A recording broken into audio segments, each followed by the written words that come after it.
ബിൽക്കിസ് ബാനു കേസിലെ സുപ്രീം കോടതി വിധിയാണ് ഇന്നത്തെ വാർത്താദിനത്തിലെ പ്രധാനപ്പെട്ട വാർത്തകളിലൊന്നായി മാറിയത്. കേസിലെ 11 പ്രതികൾക്ക് ഗുജറാത്ത് സർക്കാർ നൽകിയ ശിക്ഷാ ഇളവ് സുപ്രീം കോടതി റദ്ദാക്കിയിരിക്കുന്നു. ഇല്ലാത്ത അധികാരം ഉപയോഗിച്ച് പുറപ്പെടുവിച്ച വിധി നിയമവിരുദ്ധവും നിലനിൽക്കാത്തതുമാണെന്ന് ജസ്റ്റിസ് BV നാഗരത്ന അധ്യക്ഷയായ ബെഞ്ച് വിധിച്ചു. സുപ്രീം കോടതി ഉത്തരവിന്റെ അടിസ്ഥാനത്തിൽ ഗുജറാത്ത് സർക്കാർ ശിക്ഷാ ഇളവ് നൽകിയ 11 പ്രതികൾക്കും 2 ആഴ്ചയ്ക്കകം ജയിലിലേക്ക് മടങ്ങേണ്ടി വരും. 2022 ഓഗസ്റ്റ് 11 ബിൽക്കിസ് ബാനു കൂട്ടബലാത്സംഗ കേസിലെ 11 പ്രതികളെ ശിക്ഷാ ഇളവ് നൽകി ഗുജറാത്ത് സർക്കാർ വിട്ടയച്ചത്. ഈ തീരുമാനത്തിനെതിരെ ശക്തമായിട്ടുള്ള വിമർശനം രാജ്യത്താകെ ഉയർന്നു. ഇതിന്റെ ഭാഗമായിട്ടാണ് ഹർജികൾ സുപ്രീം കോടതിയിലെത്തിയത്. സമർപ്പിക്കപ്പെട്ട ഹർജികളിൽ എല്ലാം അനുവദിച്ചുകൊണ്ട് സുപ്രീം കോടതി ഇന്ന് കൈക്കൊണ്ട തീരുമാനം അത് നിയമ താൽപര്യങ്ങൾക്ക് അനുസൃതമായിരുന്നില്ല എന്ന് വ്യക്തമാക്കി. മാനസിക പരിവർത്തനമുണ്ടായ കുറ്റവാളികൾക്ക് ശിക്ഷാ ഇളവ് അനുവദിക്കുന്ന 1992 നയം ചൂണ്ടിക്കാട്ടിയാണ് ബിൽക്കിസ് ബാനു കേസിലെ 11 കുറ്റവാളികൾക്ക് ശിക്ഷാ ഇളവ് നൽകി ഗുജറാത്ത് സർക്കാർ ഉത്തരവ് പുറപ്പെടുവിച്ചത്.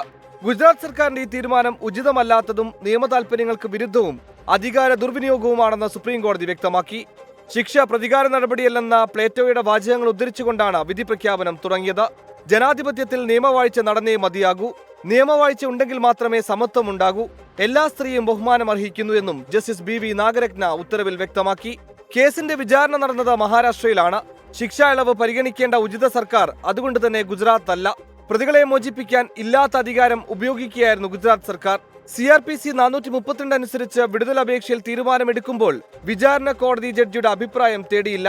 2022 സുപ്രീം കോടതി വിധിയാണ് സംസ്ഥാന സർക്കാരും പ്രതികളും സുപ്രീം കോടതിയിൽ ചൂണ്ടിക്കാണിച്ചത്.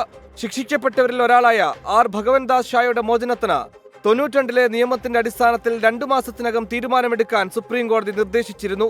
കോടതിയെ സർക്കാർ തെറ്റിദ്ധരിപ്പിച്ചതുകൊണ്ടാണ് ഇത്തരമൊരു തെറ്റായ വിധി ഉണ്ടായതെന്ന് സുപ്രീം കോടതി വ്യക്തമാക്കി. രാഷ്ട്രീയ സാമൂഹിക പ്രവർത്തകർ ഈ കേസിൽ പൊതുതാൽപര്യ ഹർജി സമർപ്പിച്ചത് നിലനിൽക്കുമെന്നും കോടതി പറഞ്ഞു. പ്രതികളോട് 2 ആഴ്ചയ്ക്കകം കീഴടങ്ങാനും സുപ്രീം കോടതി നിർദ്ദേശിച്ചു. ജയിലഴിക്ക് പുറത്ത് എങ്ങനെ നിലകൊള്ളാം? ഇതായിരുന്നു നിയമവിരുദ്ധമാണ് മോചനം നേടിയത് എന്ന ഉത്തരവ് പുറത്തു വന്നതിന് ശേഷവും പ്രതികളുടെ ആലോചന. മഹാരാഷ്ട്ര സർക്കാരിന് പുറത്ത് നിന്നുകൊണ്ട് പുതിയ മോചനത്തിനായുള്ള അപേക്ഷ സമർപ്പിക്കാൻ അനുവാദം നൽകണം എന്ന പ്രതികളുടെ ആവശ്യം സുപ്രീം കോടതി ശക്തമായ ഭാഷയിൽ ജയിലിലേക്ക് പോയേ പ്രതികൾ മതിയാകൂ എന്ന നിരീക്ഷണത്തോടെ തള്ളി. സുപ്രീം കോടതിയിൽ നിന്നും R രാധാകൃഷ്ണൻ, 24.